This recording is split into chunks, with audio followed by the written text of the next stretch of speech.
and welcome to the 21st episode of Stories We Could Tell, a Mavericks FANcast. I'm your host, Mark Potter, and today is a special episode of the podcast.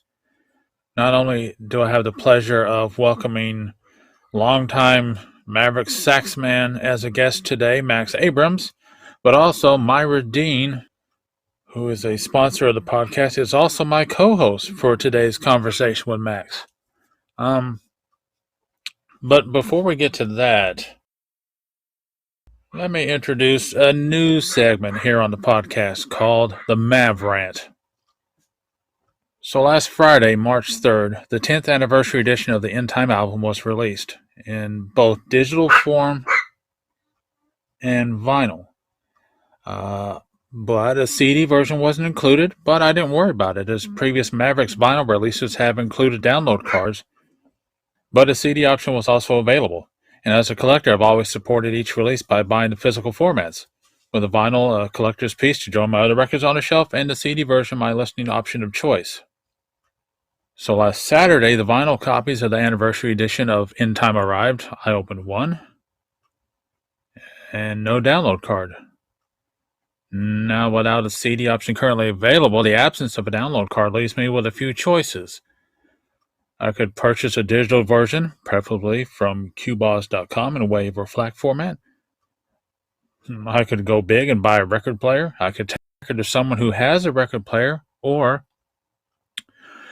I could have a needle drop created from the record itself. For those who don't know, a needle drop is a digital copy created from a vinyl record. And again, without a CD option available, those are the avenues I'm left with. I don't stream music. I don't listen to music on YouTube. I prefer my music in a physical form.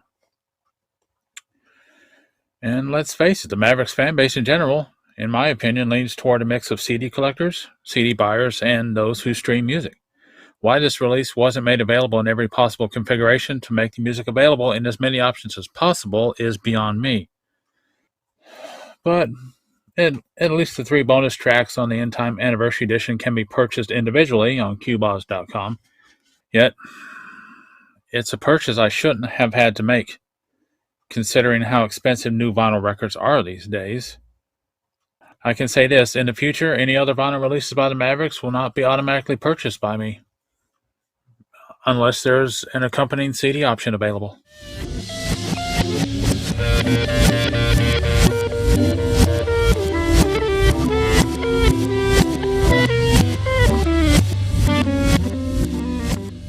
As always, I'm your host, Mark Potter, and today is a special day because for the first time I have a co-host for this episode, Myra Dean, the founder of Myra's Mavericks Memorabilia on Facebook, and also a sponsor of Stories We Could Tell. Well, welcome to the podcast, Myra. Thanks. I appreciate it, and I'm excited to get to interview Max. And as Myra just mentioned, our guest today has been with the Mavericks for more than a decade now, known to fans as not only a wonderful sax player, but also someone who has documented his time on the road in photographs, both online and now for purchase on his website at maxabramsmusic.com. And so, from a brother of the sax, welcome to Stories We Could Tell, Max. Thank you guys so much for having me. How are you doing today? All is well. We just got off of a great run with the Delbert McClinton cruise, and then went right back out and played a few shows. Where were we? We play so much sometimes it gets a little slippery. Gosh. Max, I know you were in Terre Haute, Indiana, because there we go. My father was born and grew up there, and I lived there till I was in 6th grade. Mm-hmm. I literally considered meeting a friend who now lives in California, and both of us thought about flying to Terre Haute to see you guys in concert. Mm-hmm. Well, it was interesting, actually. I don't know that we've ever played either one of those places since I've been in the band. And boy, was it a great time. Carmel, Indiana is lovely. They have an incredible symphony hall. And Terre Haute was great too. So I hope we get back there soon. So to begin with, Max, as a fellow, saxophone player myself, I wanted to ask how you decided to play the saxophone to begin with. Sure. I was in 5th grade at Sandusky Middle School in Lynchburg, Virginia, and after our music class, they marched us up the hill to the middle school, and they showed us all of the instruments. And I can still see it just as clear as crystal in my head. I remember seeing the saxophone and thinking, that's what I want to play. So it was just luck of, having a great public school system and a great band program. But from the moment I saw it, I knew that that's what I wanted to play. I didn't know at that point that it would become a career. It just kind of glowed there. So I thought, man, let's give that a go. And here we are, 34 years later. Yeah, for me, I started playing sax in the fourth grade, where I went to school in California. And love that. Yeah, like one day the band director went from classroom to classroom, asked for, if anyone had any interest. And for some reason, I raised my hand. I don't know why. But, whoever raised their hand, they took you to a room and showed you different instruments, let you pick them up. And because I had a gap in my front teeth at the time, he suggested I try trumpet. But being the nonconformist I was, I said, no, I want to try saxophone. I love that. So, the next day, my dad took me to a music shop and bought me my first alto sax. It was I believe it was a Selmer alto. It very well might have been. Sure. Do you still have it? No, I donated it to my high school a couple years after I graduated. Oh, excellent. I love that. Yeah, because by the time I got to my sophomore year in high school, I had switched to tenor. And the alto, I wasn't using it. So I thought, you know what, just donate it to the high school and let somebody else use it who needs it. Or, if someone can't afford it, then they can pass it on to someone else. And the day that my dad took me to buy my first saxophone, he bought me a little tenor sax pin, like a lapel pin, and I still have it. It's on my desk. And, I've had it. I'll be 50 next year, and I've had that since I was 8. Very nice. Not long after I started playing, my grandmother gave me a Boots Randolph record, and she said, maybe someday you'll be as good as he is. Like, I don't think I ever was, but most of my cousins were involved with a high school band and played something, and the whole family encouraged everybody. And nice, man. That's wonderful. I have a question I want to ask Max about that. Do you play any other instruments? I see you doing a lot of the percussion stuff or the rhythm stuff, but are there any other instruments that you play? I play piano very poorly, and I play flute very poorly as well. I need to work on my flute playing, but I play all the saxophones, and that's been most of my time. There you go. What were your musical influences along the way, Max? I was very lucky. My godfather was the head of the communications department at a school in Virginia called Washington and Lee University, and had access to not only their incredible library of records, but also had a jazz radio show there every week. So he would make me tapes at that point. This was pre-CD, and he would send them to me, and I would start listening to them and ask him questions about it. So I was lucky that he started me at the beginning. I was a big Lester Young fan, and then a Dexter Gordon fan, and then a John Coltrane fan, and then a Wayne Shorter fan. But was always very grateful to him that he was able to sort of guide me through the process. I think a lot of people maybe start listening to jazz at the wrong point. They find the wrong record and they don't like it. And I was lucky to have him to guide me through the tradition. But I started with Lester Young, and everything else came after that. That brings to mind, is there any musician, like living or dead, that you would have liked to have played with, or that you would like to play with that you haven't had the opportunity yet? Oh, so many. Just that's a very long list. Living, I would love to play with the Tedeschi Trucks band. I think they're just brilliant and a lot of fun. The list of jazz players I'd like to play with is a long one.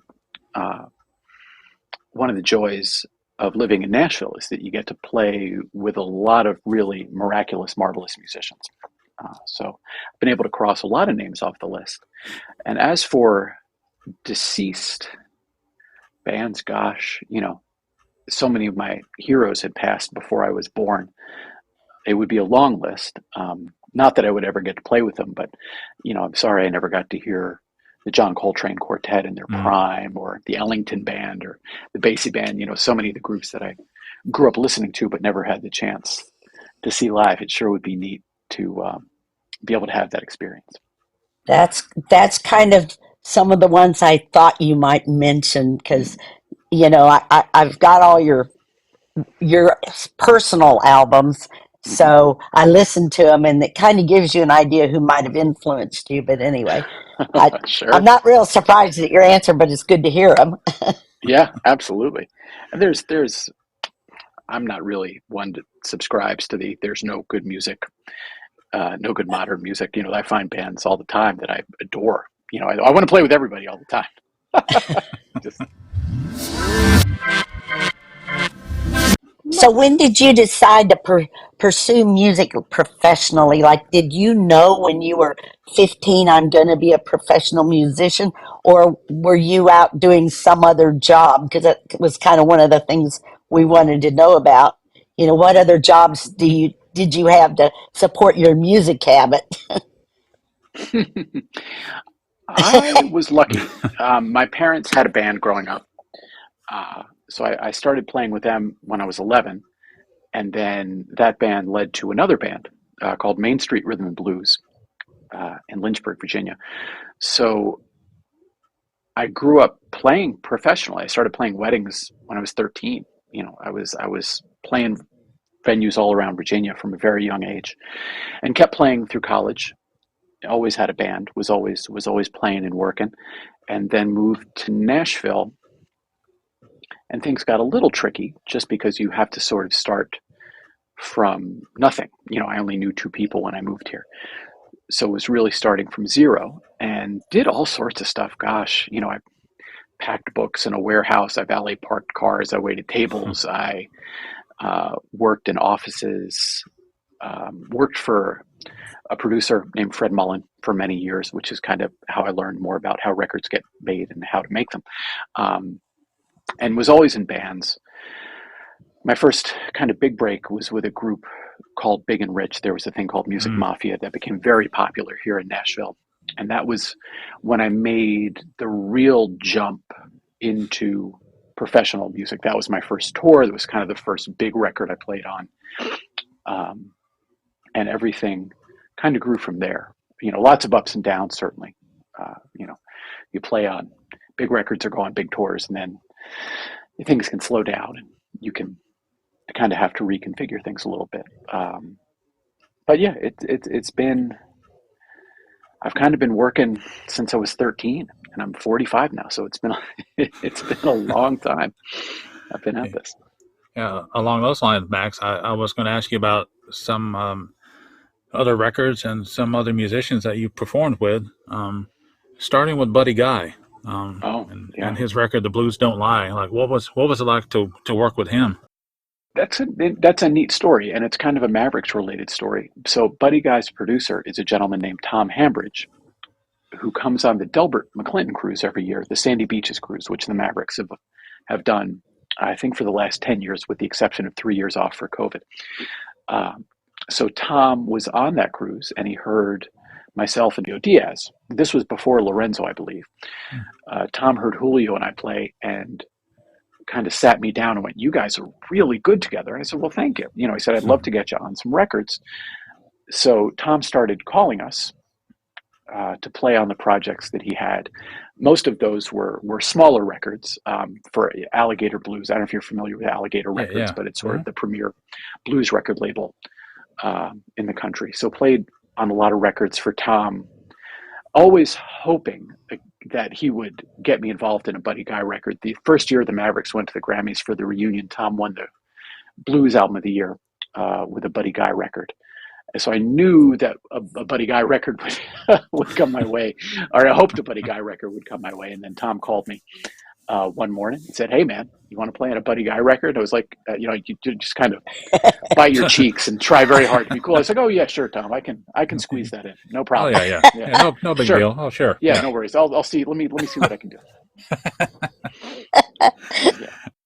Then you also worked with Billy Ray Cyrus. which I is, did. see, what I did was I wanted to ask you about artists that I don't normally would associate you with. Hmm. So that's, why I asked about Billy Ray Cyrus, for one. Sure. So I'm dear friends with a songwriter in Nashville named James Slater, who's had a lot of big cuts, a lot of great songs sung by some remarkable artists. James and I have been friends for years. So he and I went on a writer's retreat to a little island in the Caribbean called Anguilla, where we had some concerts and wrote some songs and hung out on the beach. And among the other folks there was Billy Ray Cyrus. And I was kind of interested to see what he was like. I obviously grew up with Achy Breaky Heart and Mm-hmm. all of those things, and didn't really know what to expect. And sort of the joy of that trip is that he is one of the nicest, humblest people I've ever met. And, not a lot of people know this, but every year he literally fills up semis with toys and food and drives them back to where he's from in Kentucky. He's from a very rural, very impoverished area that he has kind of dedicated his life to helping. So I got to know him that week. We had a blast together. He's hilarious. So he called me when we got back to Nashville and said, "Hey, man, I want you to come play on my record." So I did. I drove out. He has a beautiful farm and played on his record. We had a great time, had a lot of laughs. And it was funny because that evening after we got done, we went and had dinner. We were just chatting about his family. He's like, "Man, I got a feeling my daughter Miley is really going to turn into something here in a little bit." And I was like, "Well, man, I really hope that works out for you, Billy Ray. I'm sure she's a good kid." So that's just kind of, I just remembered, over dinner and thinking, "Oh, that's interesting. Maybe this thing will work out for his daughter. That'd be cool." But yeah, I played on one of his records, and he couldn't have been nicer and more fun to play with. Beautiful guy. Yeah, back in the 90s, from the mid to late 90s, I worked in radio here in Fort Smith, Arkansas. Yeah. And I actually saw a music director reject one of his records because of the stigma of Achy Breaky Heart. Mm-hmm. Even though the record that was out at the time, it was actually good. I remember listening to it, but it was just one of those instances where, a performer's reputation prevented their record from even getting airplay. Whether it was good or not. And yeah, but Billy Ray Cyrus got the last laugh. Yeah, he did. Because and I think there's a great lesson in his career. He just never stopped showing up. Mm-hmm. So he had a great run in TV, and then he ends up on that Little Nas X track, and I can't even imagine what that meant to him professionally, and I hate to say it, but financially, that was one of the biggest songs of the decade. And good for him for just not listening to people telling him he was a has-been. And oh yeah, he could easily just given up and said, yeah, and he didn't. He didn't. He stuck it out. Yeah, pretty cool. Then about 20 years ago, one of my nephew's favorite movies was Finding Nemo, and he was 2 at the time, and I probably saw the first 5 minutes at least 200 times. Because his attention span was, I want to watch Nemo, and then 5 minutes later, ooh, a shiny quarter, wander off, and then come back and I want to watch Nemo. We're like, oh God, okay. But apparently, you were involved with the soundtrack for that movie. I was. A dear friend of mine in Nashville, a producer named Fred Mullen, took me under his wing. I guess probably my second or third year in town. I had become friends with a friend of Fred's who asked me to. It was one of the first real recording sessions I did for a fellow named Rob Galbraith, who made a lovely record called Stayed Too Long at the Fair. So I played a session for Fred, and we got to be dear, dear friends. And Fred produces a lot of material for Disney. He's one of their, not a staff producer, but he certainly gets called to do a lot. So Fred called me one day and said, "Hey, man, come play on this Finding Nemo thing." It was not in the movie. It was a companion soundtrack. But that was kind of a funny day. I'll never forget it, only because it was one of my first big studio sessions. And the gentleman who arranged the horns, you're a musician, he wrote the horns in B sharp. For tenor sax? Yeah. What were you playing? I was playing tenor. So we got to the session. Everyone's like, "Man, what have you done?" Like how it just anyway. So it was sort of hilarious because we were all. It was my first time playing with some of the bigger studio players in Nashville, and I just remember just being terrified for 3 hours, basically, just scared out of my mind, and everyone was because he'd made sort of an interesting decision. But yeah, it was what a joy, to play on that one, and certainly a neat thing to have Yeah. as part of the resume.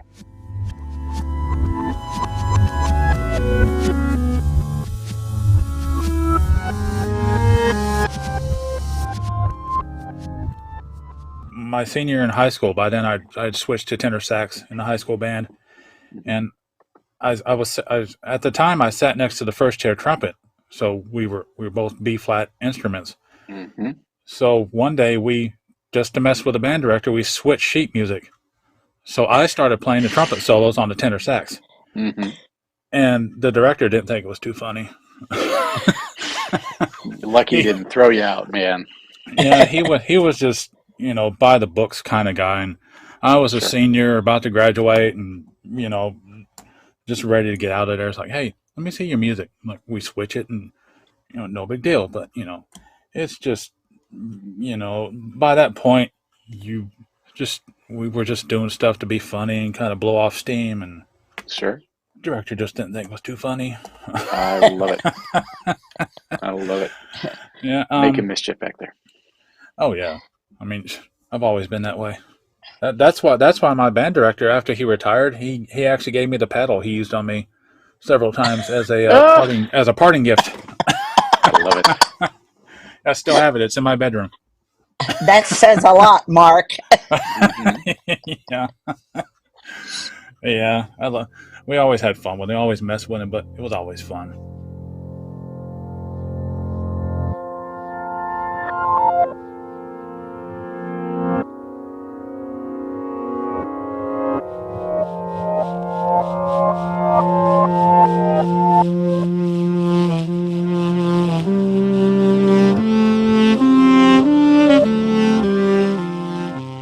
Then I was going to ask you about JoJo Herman and Bonnaroo back in, was that 2004?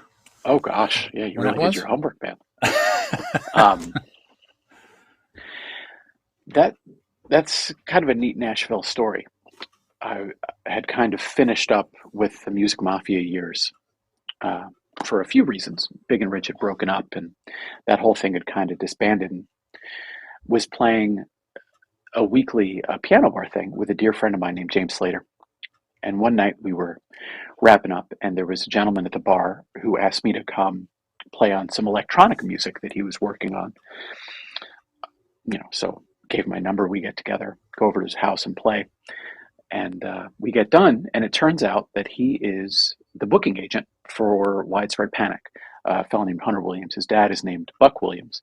Buck, among other folks, managed REM and the Wailers. I don't know if they were with, but and Hunter worked for his dad and is now wildly successful. But Hunter said, I've got one of the guys from Widespread Panic going out on tour, and they need a saxophone player.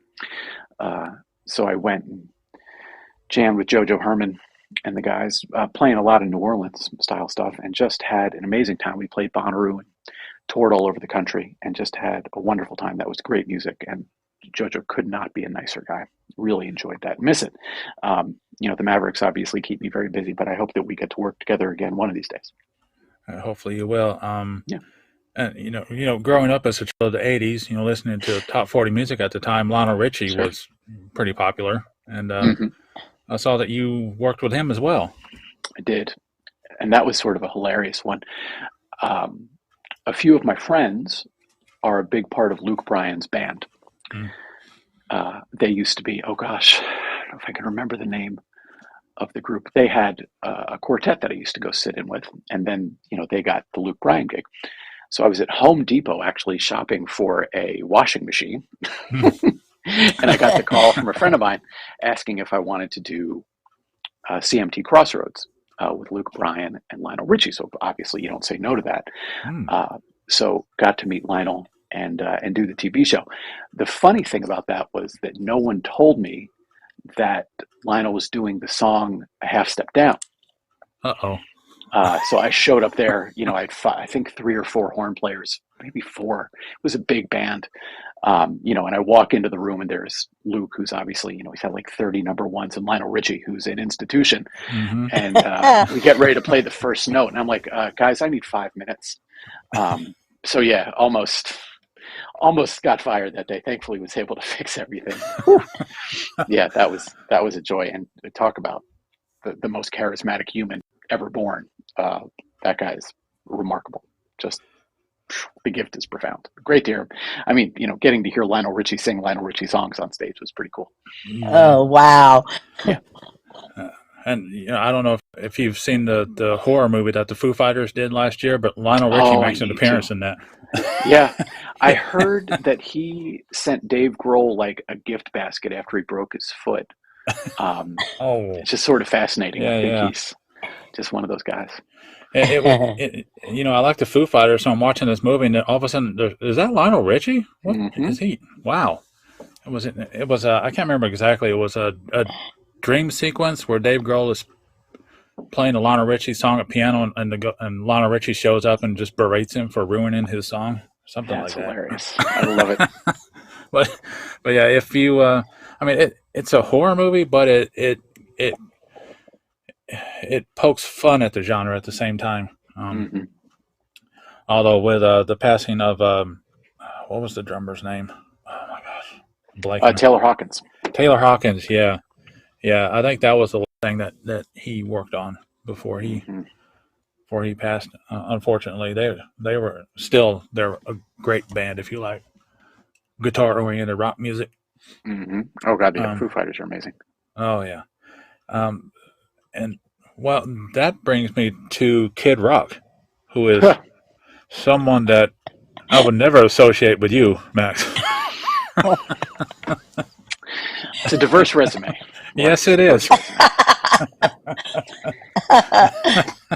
That's kind of a funny story. When I was doing the Music Mafia stuff, I was still young and sort of figuring out Nashville and where I was going to fit. So we're playing what was at that time a Music Mafia show. And this guy gets on stage and I'm like, man, that's funny. That guy really looks like Kid Rock. And then I'm looking at him like, that's weird too. He really sounds like Kid Rock too. I'm like, oh, well, what do you know? It's actually Kid Rock.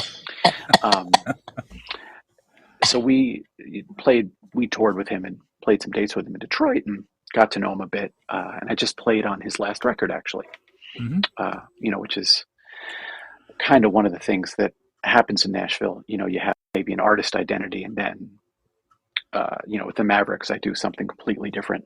But you're also a session player, and you get called to play on other people's records. And I got to say, it was really interesting. I don't know that I've worked for a more aware and demanding producer than him. He knew exactly what he wanted, and really worked hard to get it. Just kind of a brilliant guy, even if you don't agree with his politics or his stance on a lot of things. He certainly knows how to make a record, and he certainly knows how to sell one. So yeah, it was nice of him to have me. We couldn't be more different, personally or professionally, but lovely of him to reach out and let me be a part of his music. Yeah, that's just an interesting musical pairing. Kid Rock and Max Abrams coming to a town near you. Well, at some point, when you decide to be a pro, part of your job is method acting. Right. And you gotta be able to give someone what they want. And that's kind of what we prep for. So it was fun. And thankfully he knew what he wanted and had the patience to work with me to get it. Yeah, it makes me think of the Wrecking Crew back in the 60s. Those guys had to play on anybody's record. Sometimes they didn't even know whose record they were recording. They just knew what was required, and they had to produce it. And they were versatile enough to be able to play on anything that came their way. And oh yeah, and that's the goal.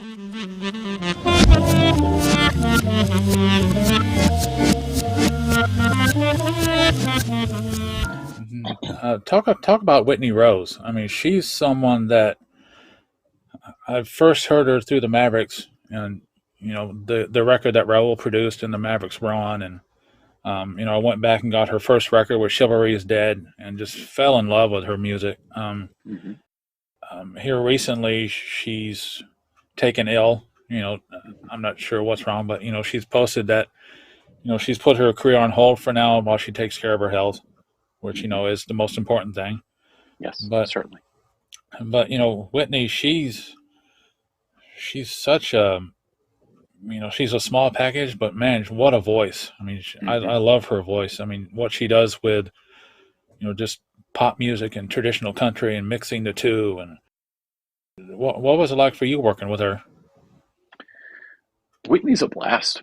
That record was so fun. I think I played on her Rule 62 record, Hmm. which was such a joy, not only because, you know, I get to collaborate with her as an artist, but Raul produced it. And that one was fun. I don't get to play a lot of alto, but I love Maceo Parker, James Brown saxophone player. Oh And yeah. that particular track was pretty funky, so I got to kind of do my Maceo impersonation on it. But it was Hmm. really sweet of Whitney to have me. You know, we got to tour with her on and off for years, so I got to know her and I got to know her band, Nickel Robinson, and a lot of her Canadian collaborators, and just such a great musician and spirit. Really, really sweet and wonderful, and yeah, really proud of that record and the playing on it. That was a really neat one to be a part of. She's a gem. I may Oh, be crazy, but wasn't Dino playing drums for her for a while? He was, yeah, hmm I he was thought he was out so. there. Hmm. Sorry. That's just, No, I true remembered choice. that for no, some no, reason. oh, no, that's fine, Myra. I mean, this Yeah, is a completely unprofessional operation here. Well, no, no, you're right. I meant you're right no. about Dino's playing with her, not the Oh, Oh, unprofessional oh, okay, operation. okay, all right. Nice one, man. Hmm. nice save. Thank All you. right. I want to know how you first not maybe became aware of the Mavericks, but how did you eventually get involved? What happened that you became like, we all consider all nine of you Mavericks, even though we know, the official deal, how it works, but we consider the sidemen, we the fans consider Hmm. sidemen Mavericks. So how did you first get involved with the Mavericks and become the head of their horn section? That's what I Hmm. want to know. Sure. I was in Nashville, kind of between bands and between tours, and was playing a jazz show every week at a little private club off of 12th Avenue with a trumpet player named Matt White. He was the first trumpet player in the reunion band. Yeah. Um, I still remember it clear as crystal. You know, Matt and I had been playing this little gig for about a year and having a blast. And I was playing with another band of New Orleans musicians at a club called 12th and Porter, which I think is no longer, but kind of where my career began here in town. And I'd just gotten done, and it was late, it was cold, and I was packing up the car and loading out all my stuff. And I got a call from Matt, and he says, I just got a call from this band called the Mavericks. They need a horn section. Do you want to play with them? And I said, Matt, I need you to hang up the phone with me right now. Call them back. Say yes. Don't ask any questions. Just say yes. We'll work it out as we go. Uh, but yes is the answer. Let's do this. So thankfully, you know, Matt and I have been working together. I believe that they had called a saxophonist named Jeff Coffin.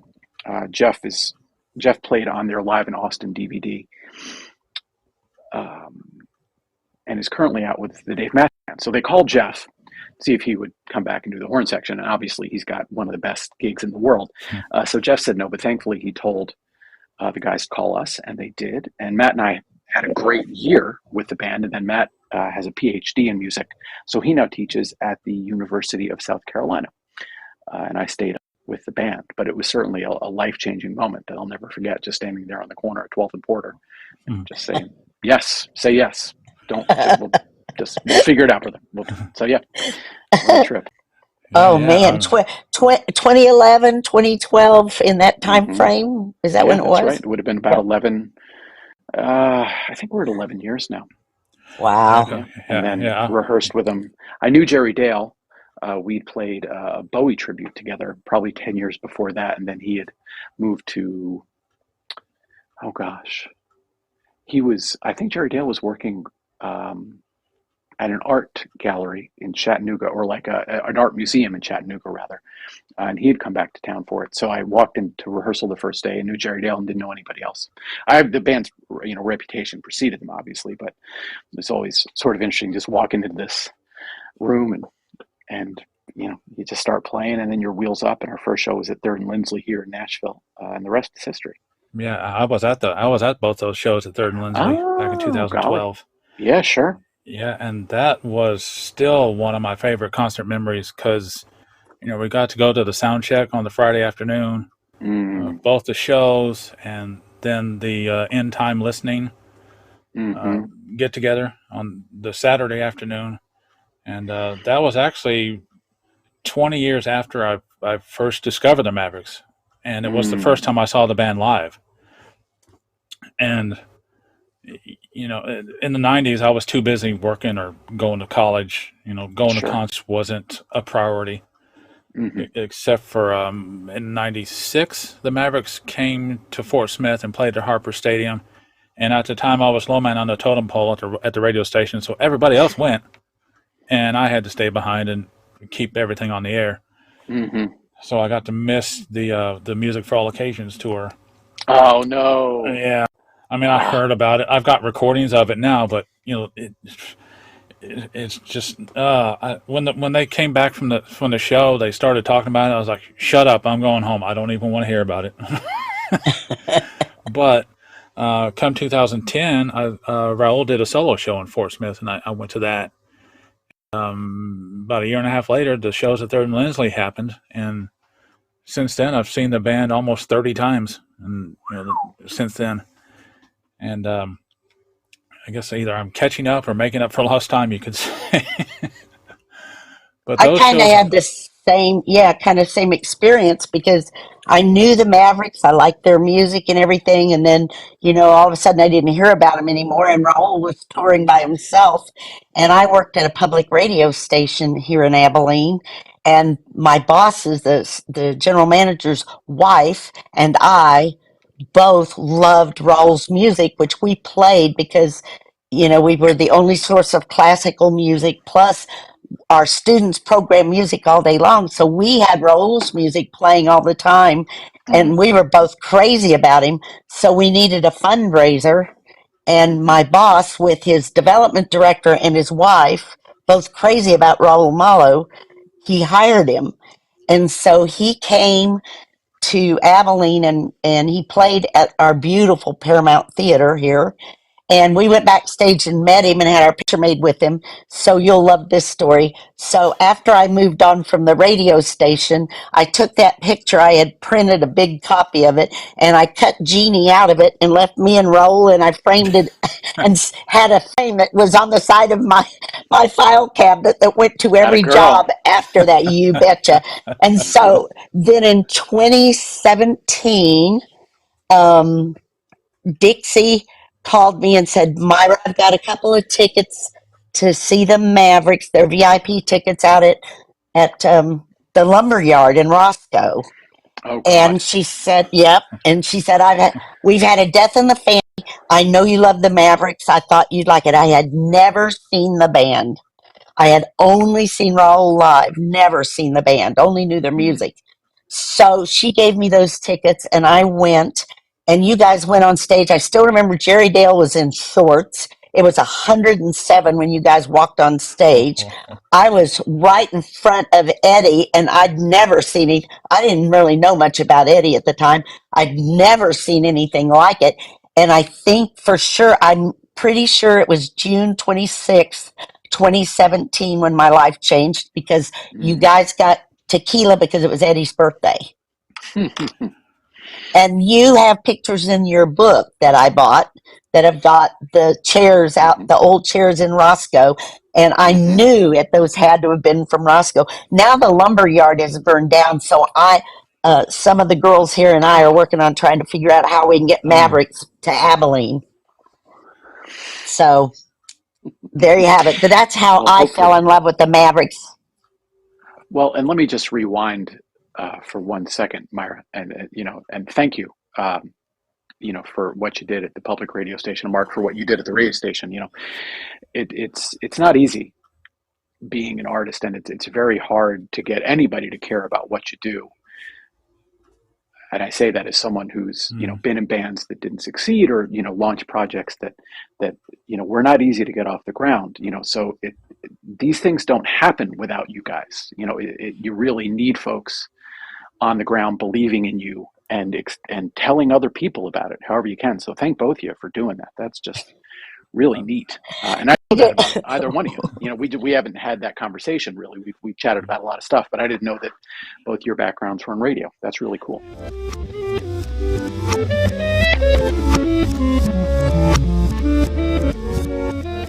Tell him what Raul said at the Q&A in Kansas City, because he wasn't there. Max wasn't there when you took that thing up and had him sign it when he looked at you. You know what I'm saying about you? What about the only 45? you?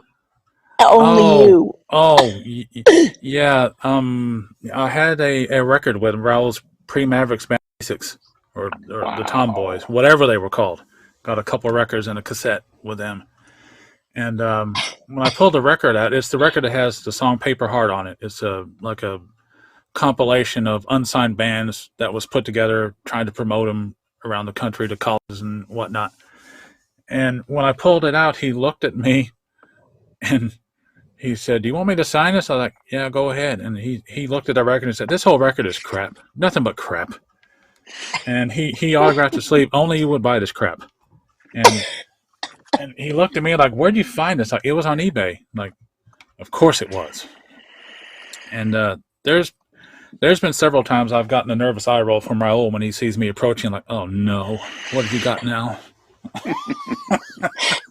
I just about died laughing. Raul looked at him and said, "Only you would buy this crap." And I went, "You have no idea what else he's got. You better be careful." Yeah. There's.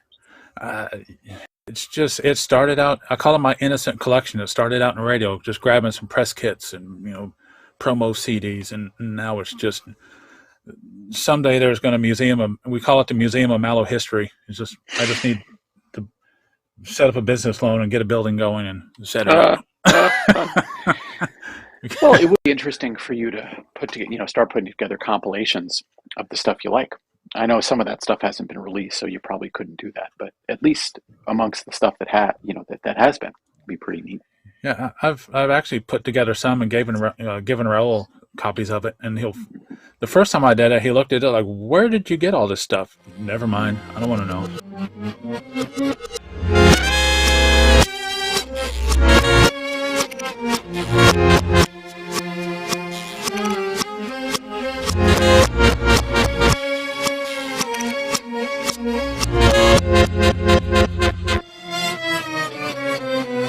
So I want to know how you got Raul on Sway. That's the question that we talked about that I want to know, because In My Solitude is dynamite. Take These Chains from My Heart. But how did you get Raul to get on that record?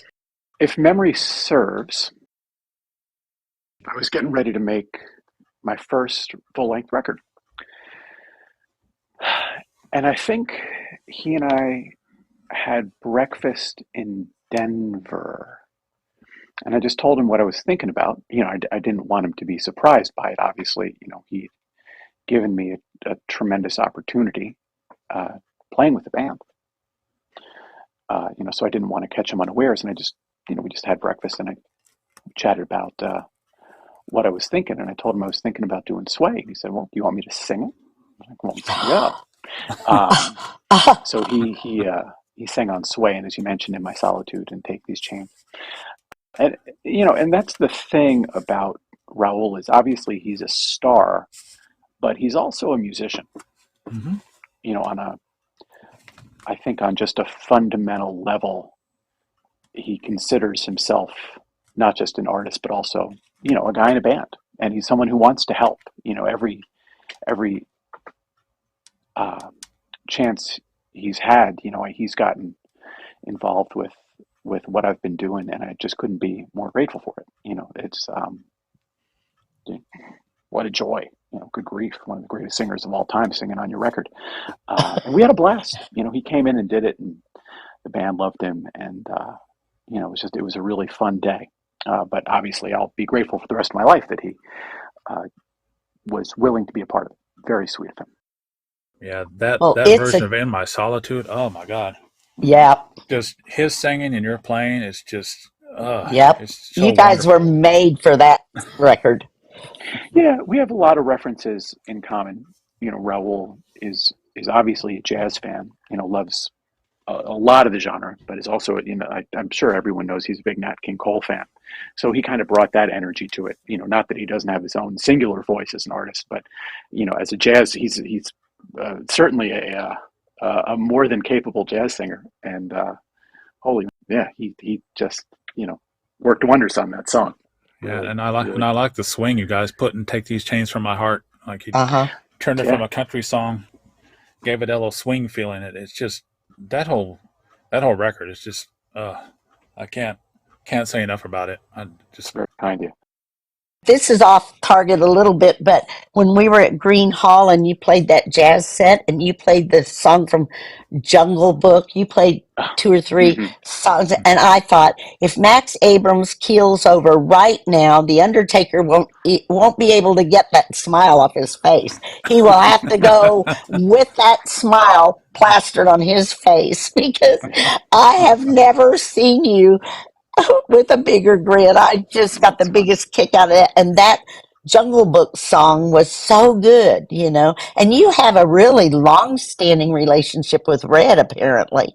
I do. I met Red on the Delbert McClinton Sandy Beaches cruise. Red does a piano bar every night. Yes. That's kind of evolved, but the first year we went on the cruise was my introduction to a lot of those folks. So started meeting folks and playing with them. But by year 3, Red and I were playing together a lot, and by year 4, it was kind of a thing. So the band spends a lot of time in Texas. And so it's easy sometimes to get Red to come down and play a show with me, and I certainly try to every chance I get. But if folks listening to this haven't heard Red Young, please do, because he's a marvel. He's just an absolute lovely human being and one of the best piano players I've ever heard in my life. And Red actually is on the Sway record. He played on Royals. He's the organ player on that. That was kind of the first thing I reached out to him about. But every chance we get, we play music together. Wow. Mm-hmm. Not to mention your Big Bash CD too with Red. Oh, that's right. Yeah, Red Yes. did that. He was coming through town en route to, maybe California. So he stayed with us, and it's like, well, the Red, the cost of your room and board is playing on a record. So we made a little record with it. That's a fun one. I like that one. Mark wanted to be sure and ask you to tell this story because we got such a kick out of it. Yeah, you posted not too long ago about on the way to a stage you got lost and decided just to take a break and eat some Pop-Tarts. We call it the Pop-Tart story. Mm-hmm. We were playing. Oh gosh, it's part. Do you guys remember the name of the venue? It was an old United Artists Theater attached to the Ace Hotel, but I can't recall the name of the theater off the top of my head. Not off the top of my head either. Okay, we were it was in Los Angeles, and we're playing this venue, and I had to get to the stage to do. I don't remember what I needed to do. That's not important. But somehow, in walking from the hotel to the stage, I got lost in this sort of weird nether region between the hotel and the venue. And then I got more lost, and you guys ever seen Spinal Tap? Oh yeah. Oh yeah. Okay, so I lived through the Hello Cleveland bit. I got lost, and people kept giving me bad directions, and I was going around in circles, and I started getting hungry, and I had like $2 in cash in my pocket. So I stopped and got some Pop-Tarts and sat down and collected myself, because I wasn't sure I was going to make it out. I thought maybe I died in this purgatory. I was down there for so long. So I'm just puttering around backstage, and then finally somehow, like, I took a staircase to the roof. I came back down. I was in some weird sub-basement. I was in the kitchen for a while. And eventually someone gave me the right directions, but I was I was down there for an uncomfortable length of time, and thankfully got out. Part of me is probably still down there. I don't know. You know. It was funny, and not everybody gets to see all the comments, with social media the way it is. So there's stories that show up that people miss, and we both got such a kick out of that. And you've either told me or I've been there when you told the story about how you found Lorenzo. And Oh gosh, would you tell that story? People need to hear that one. It was great. sure. So the band was booked to play the PBS American Masters special in Cuba, which is obviously a huge honor and is obviously very complicated because it's a communist country and you're bringing in a lot of equipment, wireless microphones, all sorts of things that make it very complicated to get to Cuba. Not a lot of people know this, but we were one of 3 American organizations that were allowed in the country that year. The Fast and the Furious movie filmed there. The Rolling Stones played a concert there. The Mavericks played there. In large part due to just a Herculean effort from the production company, really just mountains of paperwork and bureaucracy. So it's a week before we're going to Cuba, and our trumpet player at the time, who shall remain nameless, called me about 4 days before and asked sort of a strange question. He said, "Do you think the band could fly me to Hawaii after the show?" And I said, "Well, we can fly you anywhere you need to go. What's going on?" And he said, "Well, I need to play an event in Hawaii, and I need to be there. Like when we're done, I need to be in Hawaii that evening." And I was like, "Well, unless the president at the time was Obama, I was unless you have access to Air Force One, there's 2 flights out of Cuba a day. So I don't think we can get you there that day." And then he said, "Well, then I have to cancel." This is 4 days before we are getting on an airplane. My wife and I were going down a bit early. So he cancels. My wife and I look at each other and start freaking out. And then we both sort of realize simultaneously that we're going to Cuba to look for a trumpet player, which is sort of like looking for a great slice of pizza in New York. There's just some of the best musicians in the Western Hemisphere in that country. So we had a gentleman who was sort of responsible for lack of a better term, tour managing the band while we were down there. He was our liaison with the government. He was just sort of our liaison to the country. So I reached out to the producers and reached out to him and said, "Guys, listen, I've got a problem. I don't have a trumpet player." And this gentleman said, "Well, let's not worry about that. Here's what I'll do. I'll set up a show for you with a band called Interactivo in Central Havana. Why don't you and your wife come out, and I'll set up, I'll invite some trumpeters. You can listen to them and tell me which one you like." So my wife and I walk into this beautiful little nightclub in Central Havana at 11 p.m. and they sit us at a table. Which I'm getting a little nervous because I don't like dynamic. I don't want to be the American who shows up to, select somebody. It was a little fraught. So the first trumpet player goes on. The band is incredible, and the trumpet player is beautiful. He sounds great. I'm like, "Well, this is fantastic. Done. We're covered." But we're there and we're enjoying the band. The next trumpet player gets up and he's even better. And by this point, I'm like, "Well, we don't have a problem anymore. This is going to work out splendidly." At which point, I really have to go to the bathroom. So I get up and I walk through a couple hallways, and I'm a few, just a little far away from the stage. And go into the bathroom, and I hear this trumpet player through 3 walls. I'm like, "What screen earth is going on that stage?" So I walk back into the venue, and my wife, who has incredible taste in music, looks at me and goes, "That's your guy. Go get him. Go, go, go, go, go." So I walk up to Lorenzo. It's probably 1 a.m. at this point, and I'm like, I don't want to brag, but I took Spanish in middle school in Lynchburg, Virginia. So in my best middle high school Central Virginia session, I'm like trying to explain to him that I'm there with an American band for a PBS special, and we're shooting a TV show, and I need a trumpet player. And it's like, we're in a nightclub. It's really loud. It's really late. And as Lorenzo will tell you, he understood the words band and money. So I reached back out to our tour manager there in Cuba. I'm like, "This is our guy." So Lorenzo at that point didn't speak much English. Now he's fluent and an American citizen, by the way. And he came over to our house to rehearse and was obviously brilliant, and then was able to join us for that show and was remarkable. Read the book beautifully. The training for musicians down there is obviously impeccable, so he was more than capable of the job.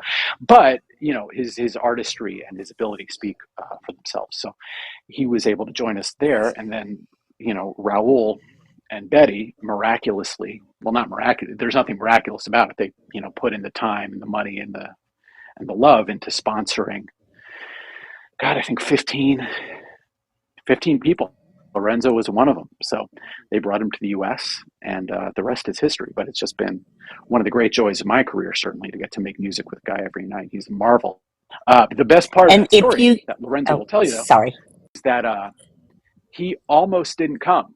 He'd had a fight with his mom about the thing, and he was tired. And he was like, I don't know if I'm going to go to this thing. So he was maybe just a little caffeine away from not showing up that night. Oh. And wow.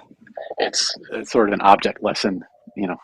What's the old adage? 90% of life is just showing up. He showed up, and now he lives in America and drives an SUV and has a house and a wife and plays with a band. And as you mentioned, he's a United States citizen now. Yes, he is.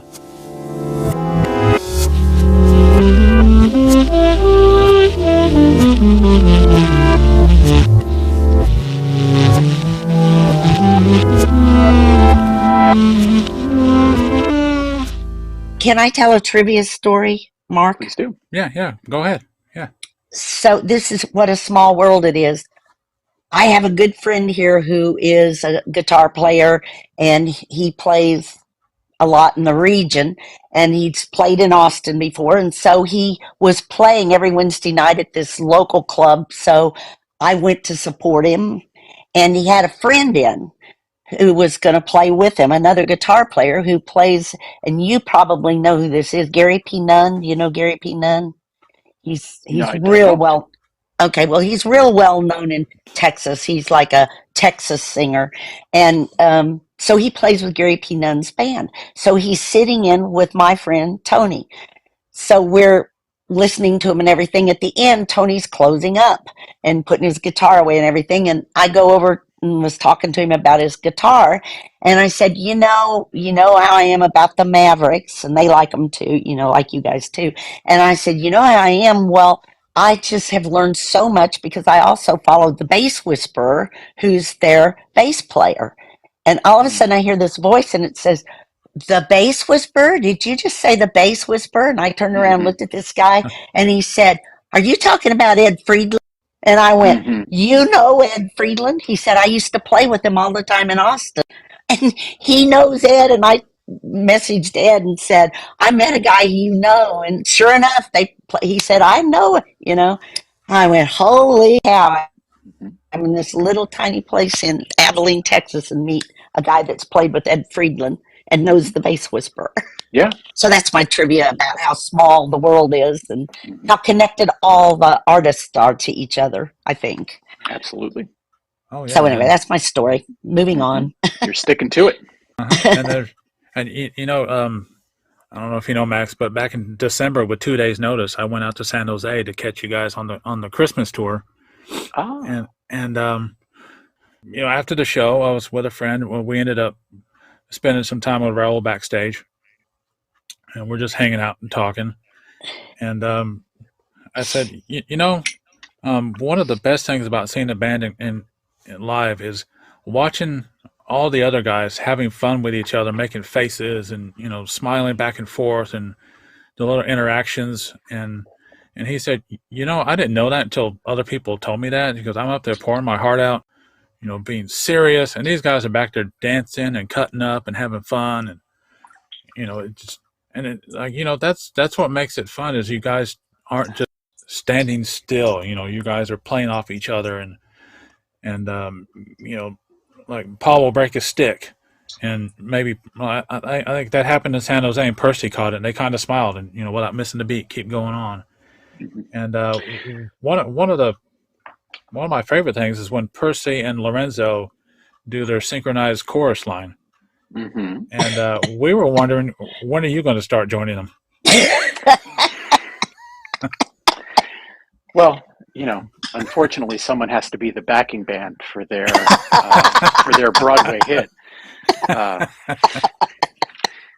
Oh, I'm glad that they have the free time to engage in such activities while I'm diligently plowing away at a solo for them.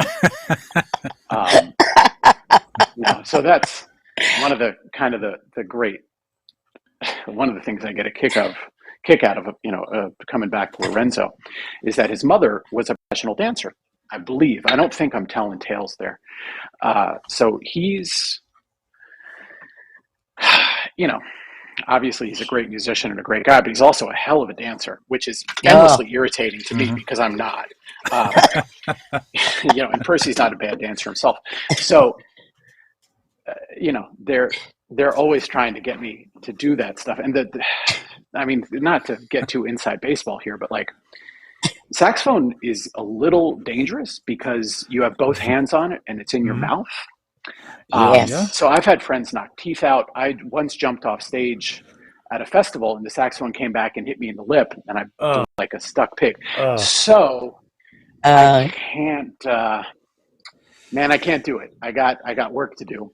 At that particular moment in the set, that's kind of the last solo before we take the turn home. So it is always a joy to watch those two do their thing. But unfortunately, I don't think I can do both. Maybe we can just use like a recorded playback or something, and I can fake the solo. But for now, they're going to have to hold down the kick. They're going to have to be the Rockettes. Someone needs to hold the fort down. Yeah, some of us have to work for a living. But we do have another question about you and Julio, because I noticed at Indian Ranch on one of the videos at Indian Ranch, you two have started singing the refrain on Rolling Along, and we're real curious about that, how that got started and who initiated that little deal. Well, it's interesting. Julio is one of the funniest guys that I've ever met in my life. He is just a human light bulb. He's hilarious and he's like extremely generous in spirit and in music. But you don't see a lot of that on stage because, to be honest, the Mavericks trumpet book is really hard. I don't know if you know this, but we had, I think, 25 trumpet players before Julio, counting guys that came in to play a single show. So, and part of the reason for that, to be honest, is the Mavericks trumpet book is what we call a split jazz lead book, which means you've got to play all of the regular parts and you've got to take all the solos. Trumpet's a very hard instrument, right? It's a metal mouthpiece. It's very demanding. So Julio joined the band, came to us not from a jazz tradition or a pop tradition, but from salsa and Cuban music, where you're playing really difficult stuff 3 to 4 hours a night. You're in a dance band, so you're always playing. So Julio was the first trumpet player we had that could really play at an exceptionally high level all night long. And it's sort of funny because off stage, he's one of the funniest people I've ever met. But on stage, Julio's all business. He's got a job to do, and it's a very hard one. So you don't really see as much of his humor on stage. But every now and then, something kind of comes out. And that was one of those things. I don't know where it came from, but Raul would start doing that whenever, here we go, you're strong. And Julio would start singing it back to him. And I don't know why, but he started looking at me to go along with him on it. And we're attached at the hip back there. So he started doing it, and then I started doing it. And, I think it kind of reminds me of like the Louis Prima recordings or, some of the, to me, it has that kind of energy. And, Raul, I hope gets a kick out of it. I think he does. Oh, the fans love it because we never know what's going to happen next. Sure. You guys, that's what makes the live shows. I mean, unless someone has actually seen you guys live, not that the music isn't spectacular, Sure. but if you see a live show, that's like I say, June 26th of 2017, my life changed. I just went, holy cow. Is this and how have I not known about it? Even though I knew Mavericks music all those years, I loved it. I'm just glad you didn't dehydrate at that one. Boy, that was You could have been like Pat Bradshaw Knuckleheads last year and pass out in the front row. Oh, was that Pat? Yeah, she took a header, didn't she? Yeah, Yeah. Raul gave her a bottle of water, and Hmm.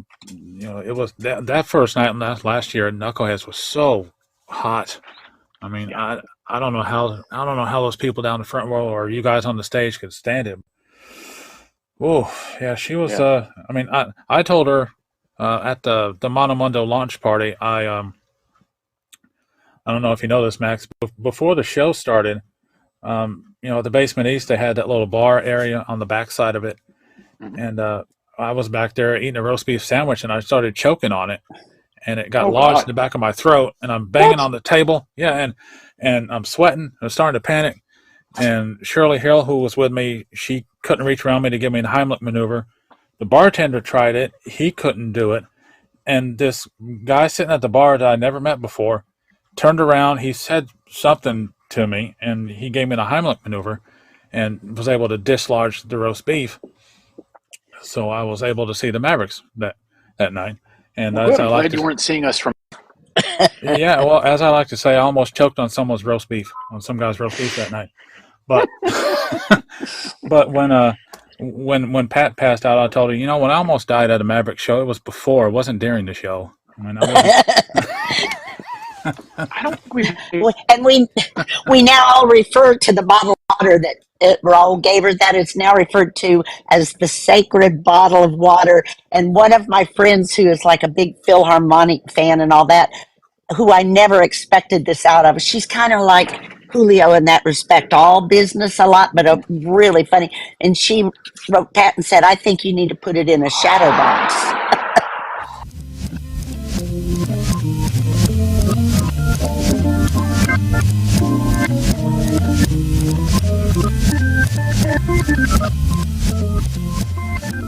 Ask him about the birthday thing, because we wanted Oh, to ask about that.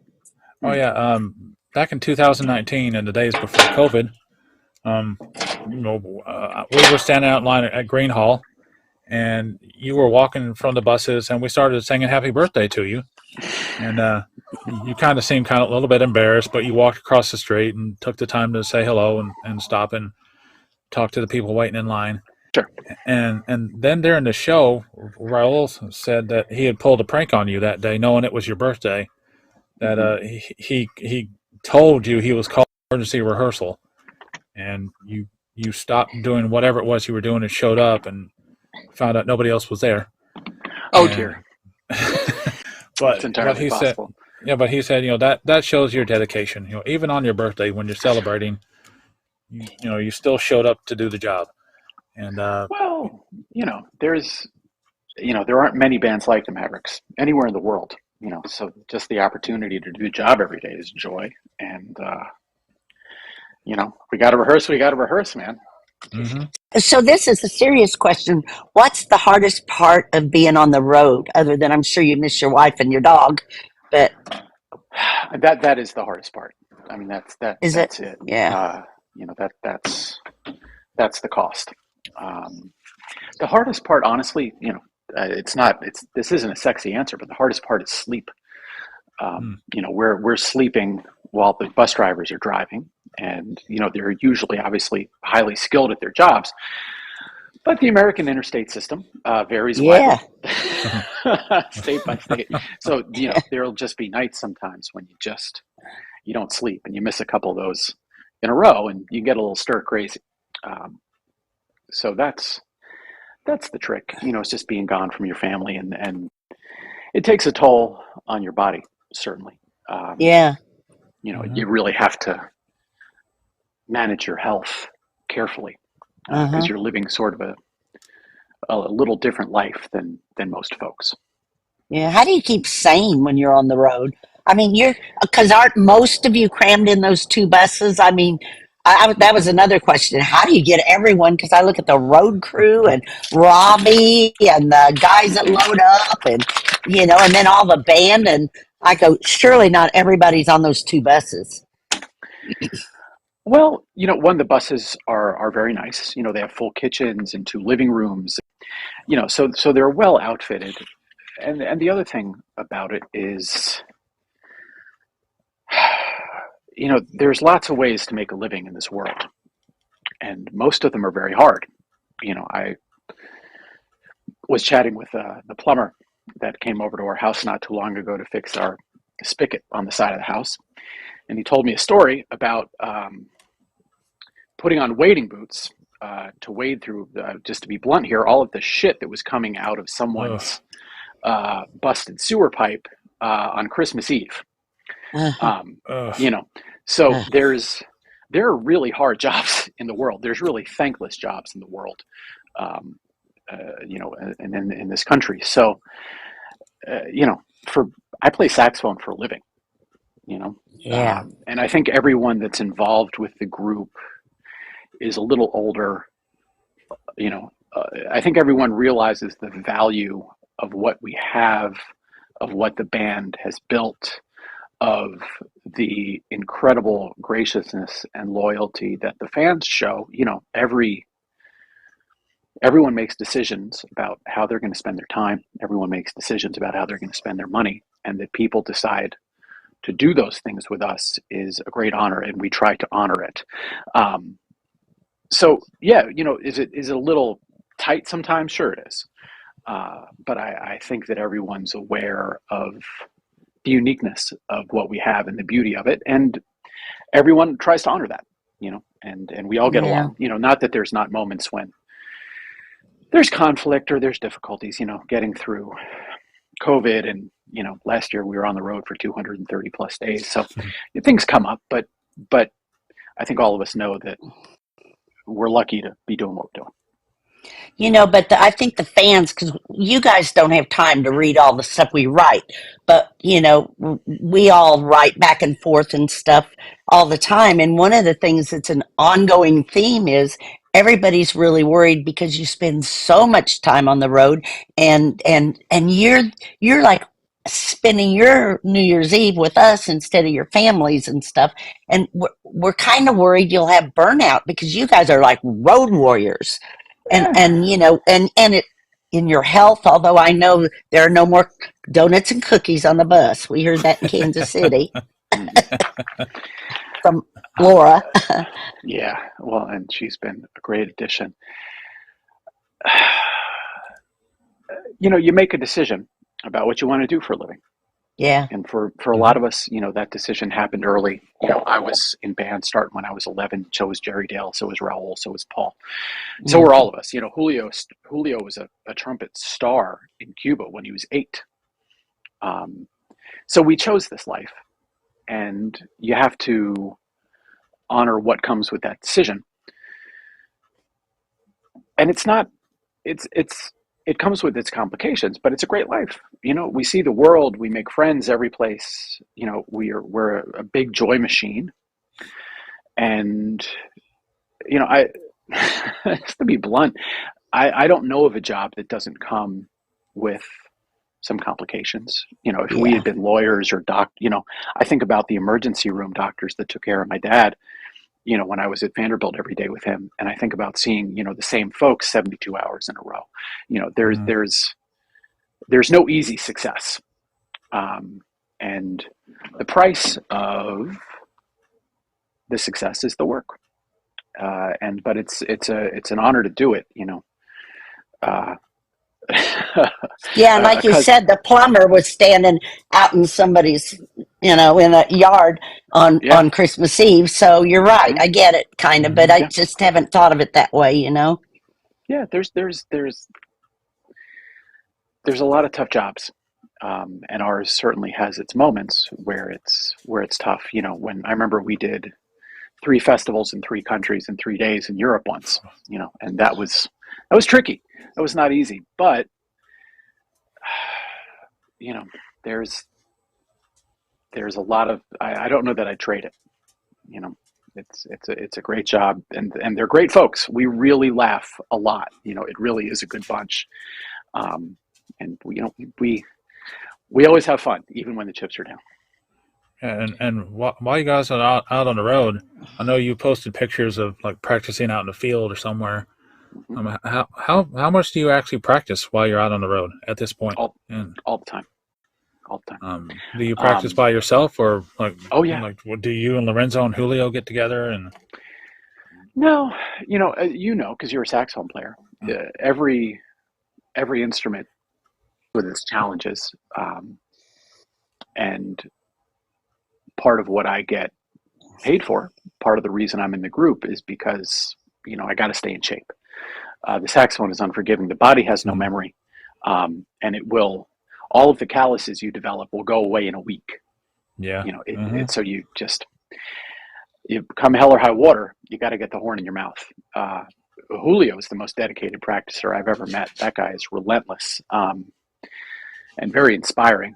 So sometimes that means that you're standing in the middle of a cornfield in Denmark, at 6 o'clock at night playing long tones, because that's, if you're going to give people what they came for. I've had really crappy jobs, and I have friends that have really tough jobs, and I think about the people standing in front of me tomorrow, that paid $35. That might have been a couple hours of their labor to stand there. And if I have to stand out in the field for a couple hours to make it worth their time, then that's what I'm going to do. Right. Yeah. Is there any particular memorable performances? I'm sure there's many, but anything that really stands out, if I will never forget that, I will remember that till the day I die, performances? Sure. I'd love to hear about it. The one that always sticks out to me was our acoustic show at the Austin City Limits Theater in Austin. I was there. Oh, yeah. Mm-hmm. That was kind of our first show in front of an audience after COVID. I think all of us at different points during the pandemic kind of figured that maybe things were over. It's easy in hindsight to see it clearly, but at the time, there were no assurances that live music was going to come back. The country was changing in a lot of ways, and one of those ways was certainly that live music had stopped. So that was our first show in front of an audience, I think, in 2 years. It was acoustic. And Myra, you were there. I mean, I was there. I've probably played, conservatively 1,200 Maverick shows at this point. But that one was just such an incredible evening. It was such an emotional evening, that everyone was still alive, that everyone was still healthy, and that we were still a band. And that our friends and fans were still there. They showed up. It was kind of an interesting show because people were seated. They were still doing the social distancing thing. But I don't know that I've ever played a more emotional show, and that show has a very special meaning for me. What we didn't know at the time was that was going to be Michael Guerra's last show with us. So it stands out for a few reasons. But I don't know that the band has ever played a better, more unique show than that one. So that would be my pick. For me, I wasn't there, but I watched it online. It was like, it was just part of a sign of things maybe returning to normal again. Just being able to watch live music, even from a distance like that, just, like for me at my job, I had to carry a letter because I live in Oklahoma and worked in Arkansas. And there was talk during the lockdown that they were going to close the border. But the company I worked with had government contracts, so I was a essential worker. So I had to carry a letter that if there were police or cops or whoever at the border, I could show them this letter saying I have to go to work. Yeah. And I had to carry that every day. And that was just normal life, at that moment. And when you guys played at ACL, it was like, just here's a little bit of normal is back, just being able to watch live music again, and one of my favorite bands. And it was different, but you guys were back, and I was able to enjoy your live performance again.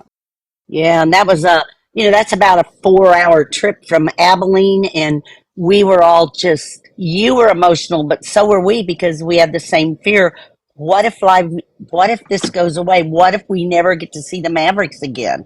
And because I'm not sure, I'm never really sure if the Mavericks, all of you as a whole now, I'm including the sidemen and if you guys understand that, like, most of the fans, what I find fascinating now that I'm so involved at a fan level, is that I was a huge fan of the Eagles and Who and Jefferson Airplane, you name them, bunches of bands.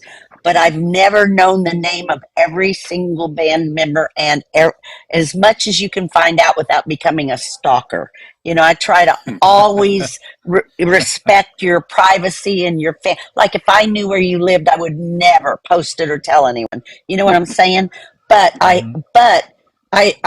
know Eddie's a certified pharmacy technician, and one of the things I think is either genius on Raul's part, or if the band has an understanding that every single member of the band that can, short of Paul and Ed, come forward and get the limelight, and that is genius on the band's part, because the fans don't just love the lead guy or the lead guitar like Rolling Stones or a drummer.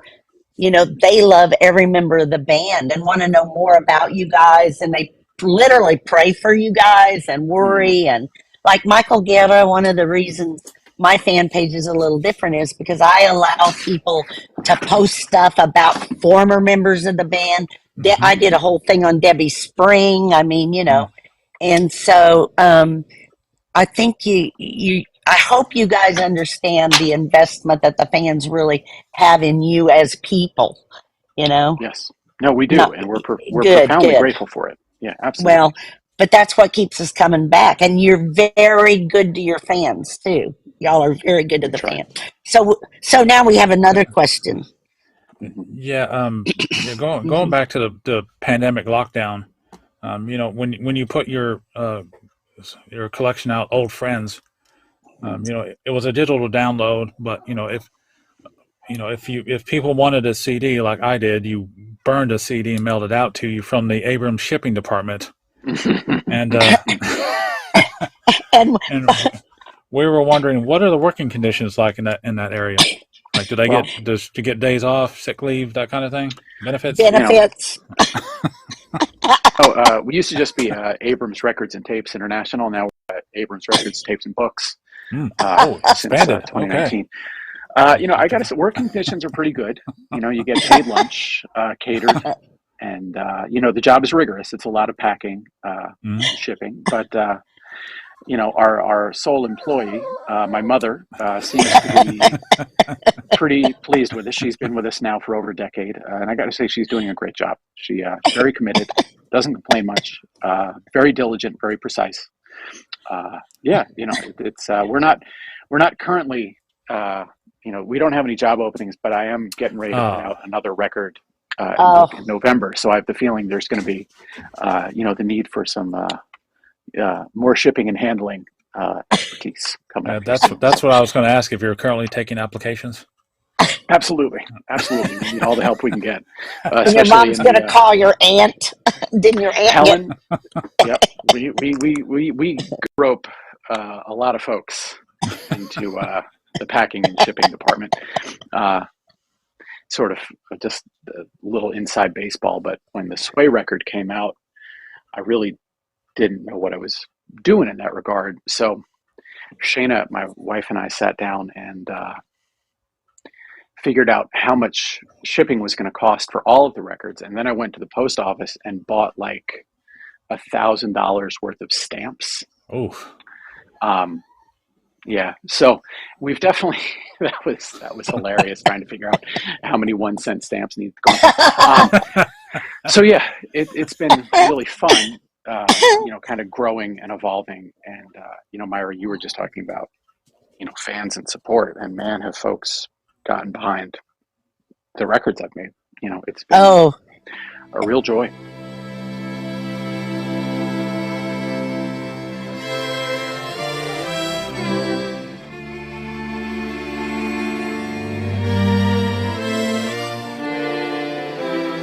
I have like really expensive country Western artwork. I mean, original stuff sitting propped up between furniture because I'm out of walls. So I love your prints, but I don't have any room. But I have lots of room to get another book. And so we're all wondering when you were going to do another book. So you just mentioned that. So there is it. And I would love another one of your books. So there's one coming then, I can tell them. There is. The next record is going to be all classic country tunes reimagined as classic jazz. Really? That'll there's be there's a that'll lot of be tunes that interesting. were written here in the 30s, 40s, 50s, 60s that should have become part of the Great American Songbook, and they didn't for a lot of reasons. Political and geographical, and just for a lot of reasons. So the record is sort of about reimagining a world where that had happened. So that's going to be an absolute joy. The record is going to come out on November 1st, which is the anniversary of my 25th year in Nashville, because I moved to town Oh, November 1st, 1999. And one of the things I thought would be fun to do would be to put out a record and a book that was all photos of Nashville. So it'll be a set. You can buy them. You'll probably be able to buy them separately, but I'm kind of thinking of them as like one thing. yeah. So Very cool. Okay, well, we're getting to kind of the end of our questions, but since we're already into this part of it, we wanted to know if you got really interested in photography when you were young, and did you ever consider it as a livelihood? I was not into photography when I was young, and I regret it. The miracle of the camera phone is that you've got one with you in your pocket. In my early career, there's just not a lot of record of it. And I wish there was. There were so many great moments that I really wish I had a capture of, and I don't. So the photography came about. Our tour manager is a great photographer as well. And we would be in these beautiful countries. We'd be in Europe or, just going across America. And he would post these glorious photos. And it's sort of strange, Myra. I'm not a competitive person, but I saw him taking these pictures and posting them, and some little bell went off in my brain. I thought, I'm going to beat him at this, which is sort of ridiculous because how do you beat somebody with art? That's not the point. Exactly. Right. But in my little brain went, we're going to be better at this than him. So I started taking pictures, and we would all get together at the end of the day and sort of compare notes. Even Raoul's son, who's also named Max, gets really good stuff. So it was sort of a joy because we'd go out with purpose. You need a reason to get off the bus some days, and that reason became who's going to get the best picture. So we would start shooting stuff, and the book kind of came about just from realizing that we'd been a lot of interesting places. Everywhere from New York and LA to Fargo, North Dakota, and every corner and crevice in between.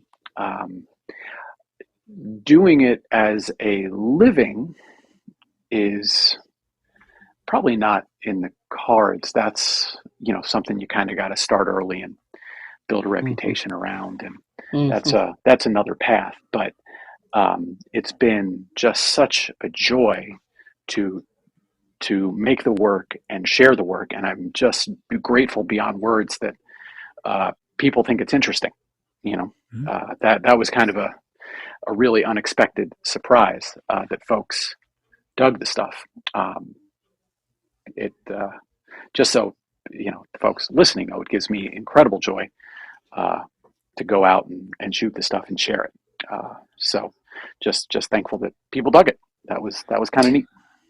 Yeah, and when you started selling prints recently, with Nick Farrell, handling that, and I don't know how you selected the photos, but I think I bought 7 of them right off the bat. Just Yeah, you did. I went to all of them and go, ooh.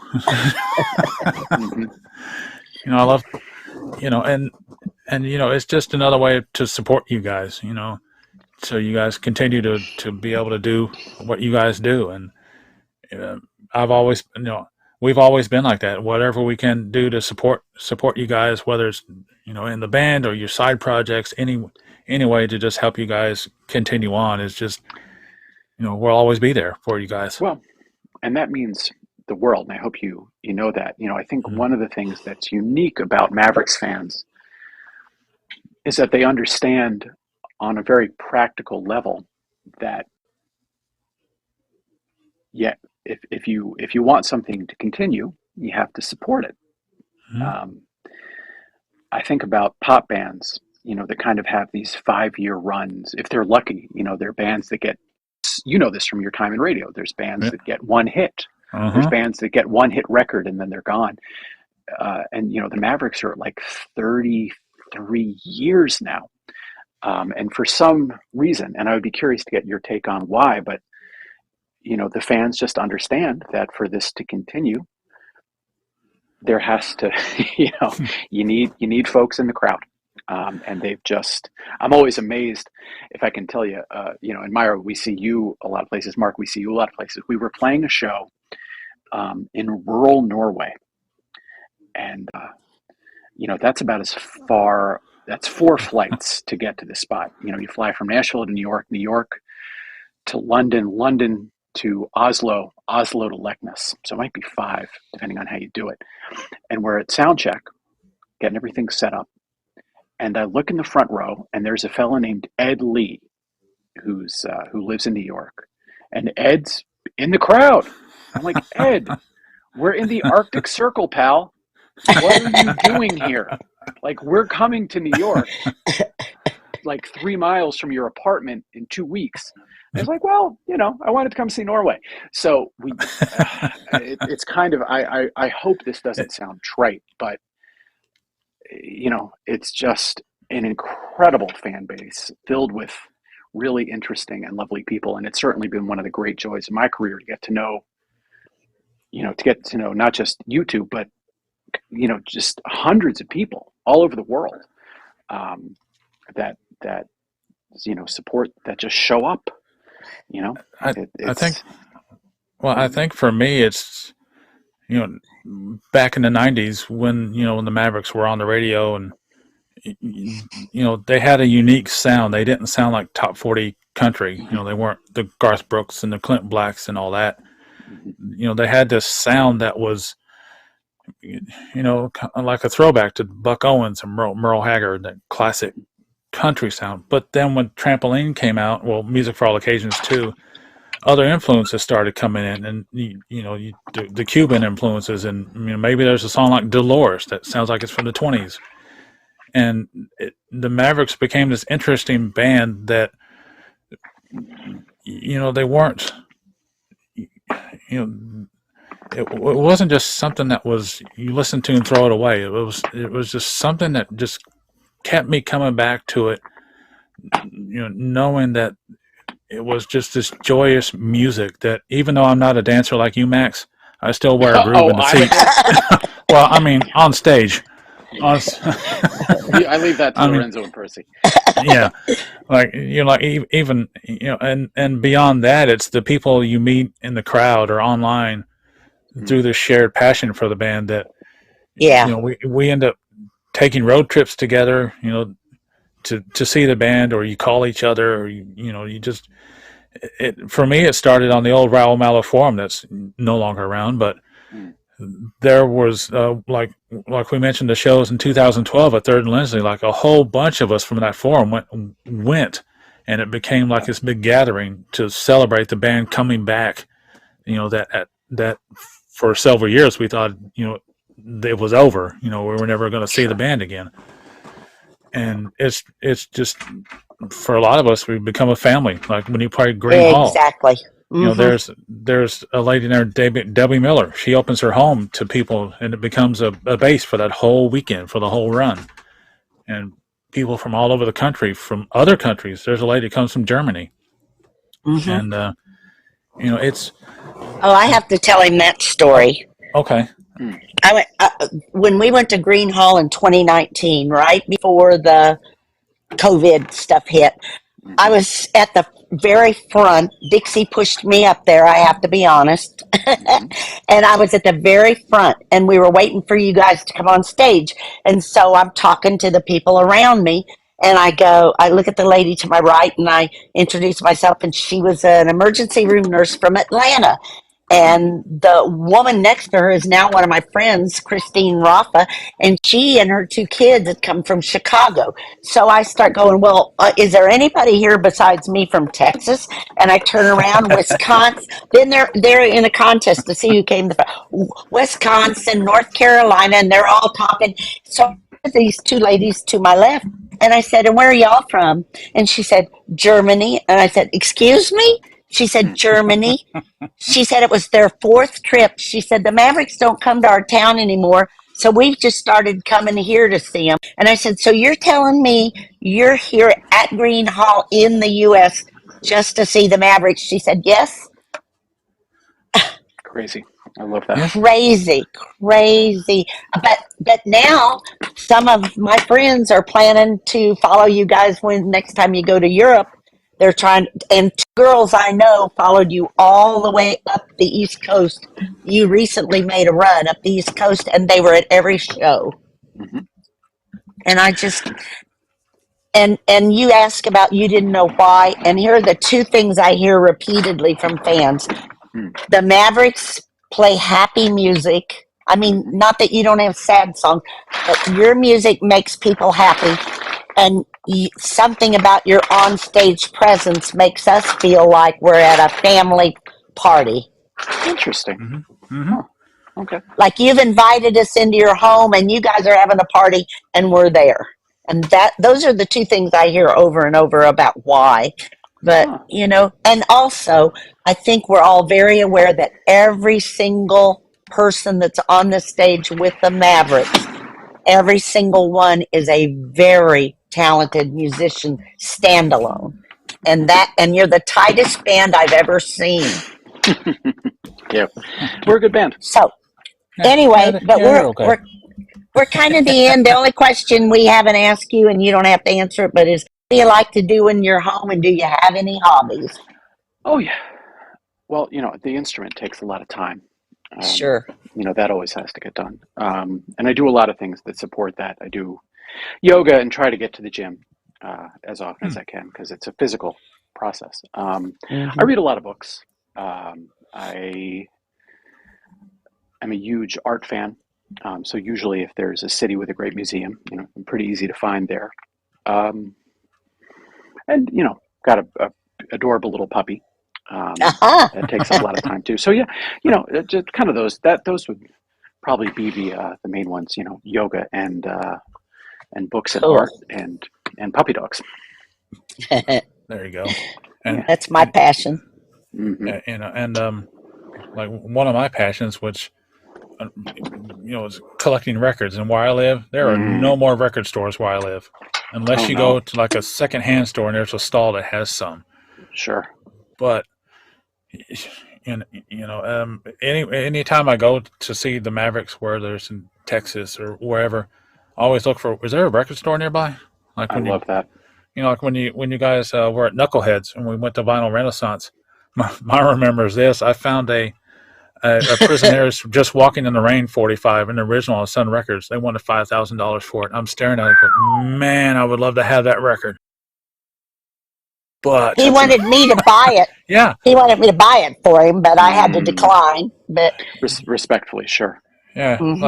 Like I told her, like my dad, he who recently passed, he was always, we had a lot of shared musical taste, and he always enjoyed seeing records I got, and one time he said, if there's any record that might be a little out of your price range and you need some help with, let me know. So I kept that in mind, and one day I was looking on Discogs online and came across a Robert Johnson 78 of Come On Kitchen.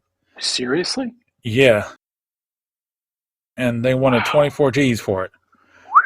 So I went to my dad and said, hey, Dad, if I kick in 500 on this record, will you kick in the rest? and he gave me this look that basically told me, I'm still not, how did he put it? He used to say, I may need to use a wheelchair, but I'll still take you out back and work you over,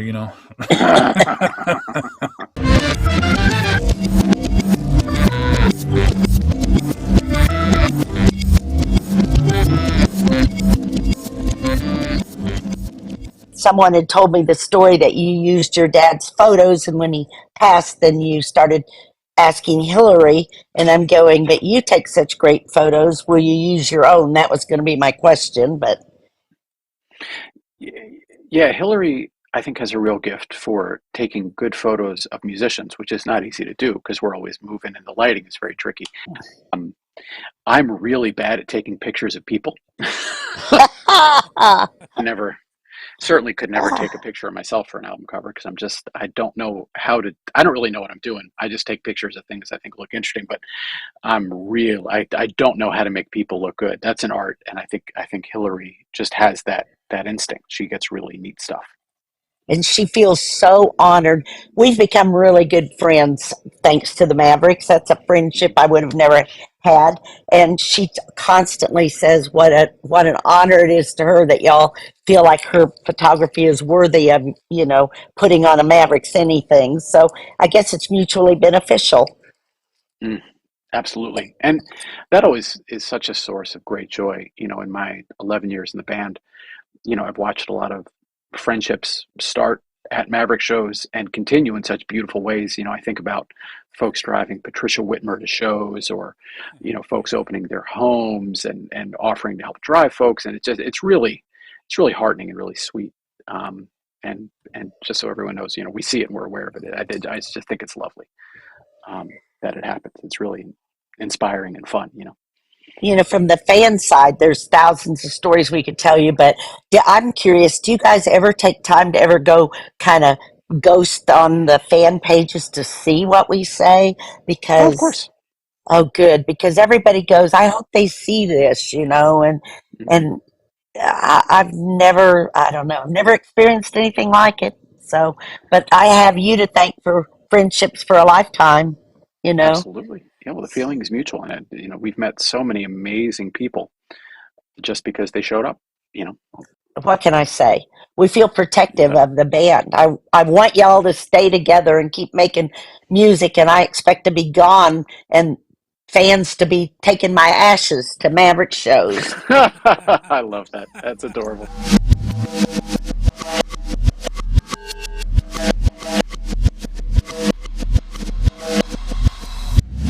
Thank you so much for all the time you just gave us today. Y'all are It's so welcome. been wonderful. So, Well, and I will see both of you in person here soon. yes, sir. Yeah. All right, fabulous. So, well, thank you guys. And if you need anything else, just holler and we'll get it taken care of. All right. Thanks, Max. Have a good evening. All right, take care, y'all. Great. Again, Max, thank you for taking the time to spend with us today, and look forward to seeing you so far 5 times down the road today, or this year. I love it. Thank y'all. I'll see you soon. Okay, bye. All right, bye.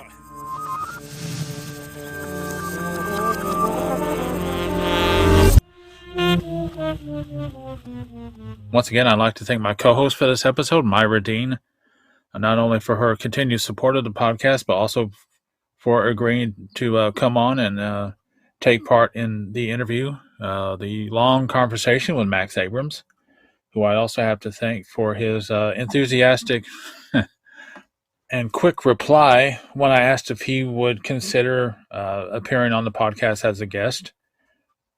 I've always enjoyed talking with Myra and Max, and to have them together here on the podcast just created a special episode, one that I hope that those of you who have listened enjoyed as well. And as always, if you have anything positive or negative to say about the podcast, you can always write me at mavericksfancast@gmail.com. The homepage of the podcast can be found at mavericksfancast.podbean.com. There's also a Facebook group for the podcast. Just search for Stories We Could Tell, the Mavericks FANcast. You can also listen to episodes on various platforms, from Amazon Music to Google Podcasts, Spotify, my YouTube channel. All you have to do to find any episode is use your search engine of choice and type in Stories We Could Tell, the Mavericks FANcast, and you'll be able to find it and listen to every available episode up to this current episode, which is the 21st episode. And as always, come along and ride with me and listen to the stories we could tell.